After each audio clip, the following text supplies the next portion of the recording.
नमस्कार दोस्तों, मैं हूँ सीमा शर्मा, आपकी धनसारथी। आज हम डिस्कस करेंगे advance tax payable by employees who switch their jobs during one financial year.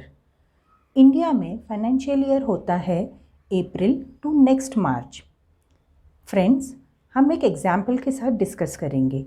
Mister Vijay who is working in company A from April to October. He has left his organization in October at a package of rupees 10 lakhs per annum.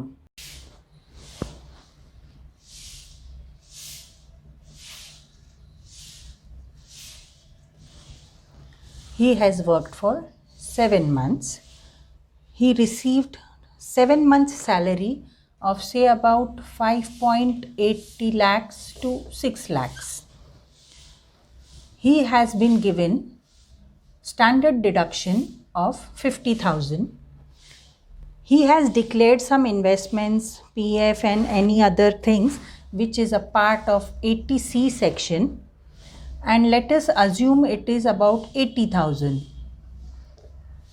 The max limit for this is 1.50 lakhs as most of us are aware of it.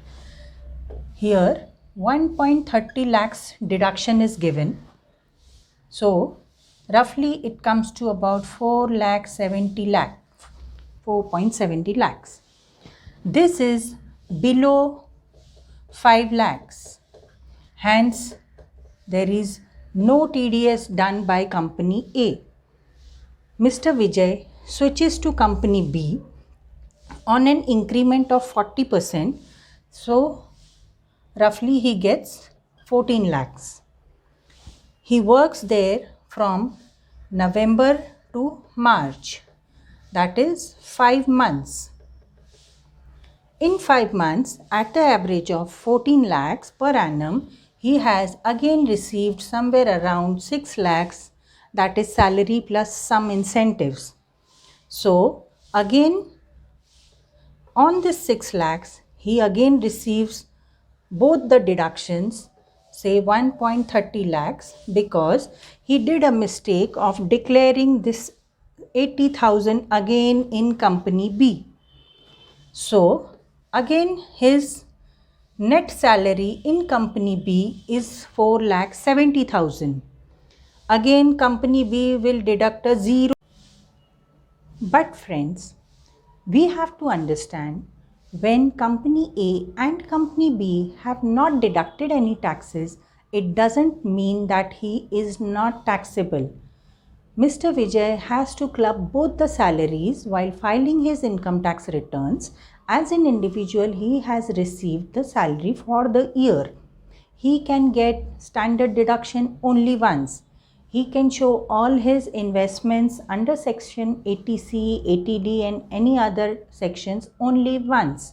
He gets basic exemption limit deduction only once. So let us see how his zero TDS impacts on his advance tax liability. Total calculation will be according to this salary and not as per this. So his total annual income is approximate 12 lakhs. He gets only this amount as deduction. So his net income will be 10.70 lakhs. He has to pay tax on this amount, which is approximately somewhere around 1.40 lakhs per annum tax for the year, plus education cess. So if he has not paid this amount by 31st of March, he is liable to pay additional interest under section 234B and 234C. Please avoid this interest, friends, and do your advance tax calculation well in time. Advance tax payable due dates during the financial year are 15 June, 15 September, 15 December, 15th March and 31st March.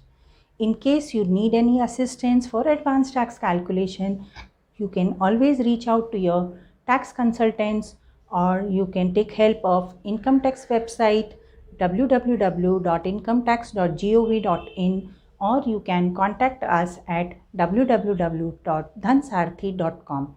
We will be happy to give you the calculation of advance tax and avoid paying the interest if any. So friends, pay tax, build the nation.